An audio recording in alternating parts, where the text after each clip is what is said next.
عمرك فتحت كنز بيبسي أو عصير وسمعت الصوت ده؟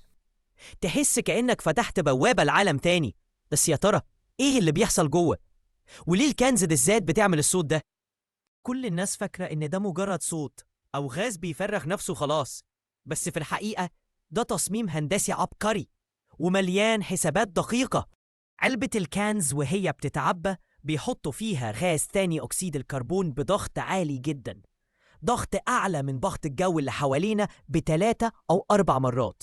ولما بتفتح الغطا بتكسر الحاجز اللي كان مانع الغاز ده من الهروب، فبيخرج فجأة ويعمل الصوت اللي كلنا عارفينه.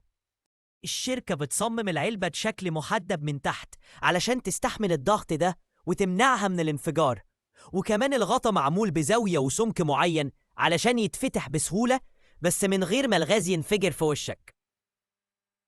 في سنة 1938 أول علبة كنز اتعملت، وكان فيها مشكلة كبيرة، كانت بتنفجر لو اتحركت أو اتخزنت غلط. المهندسين وقتها قعدوا شهور يطوروا الشكل، وفي الآخر اكتشفوا إن التحدب البسيط في أسفل العلبة ممكن يغير كل حاجة.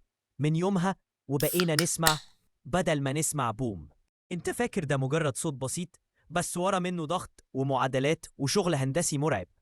الهندسة فعلا حوالينا. جرب تفتح الكنز الجاية بهدوء وافتكر إن في مهندس قعد شهور علشان يخلي الصوت ده ما يبقاش انفجار. لو حبيت الفكرة دي تابع سلسلة الهندسة حوالينا علشان تكتشف العلم اللي مستخبي في كل تفصيلة بسيطة من يومك.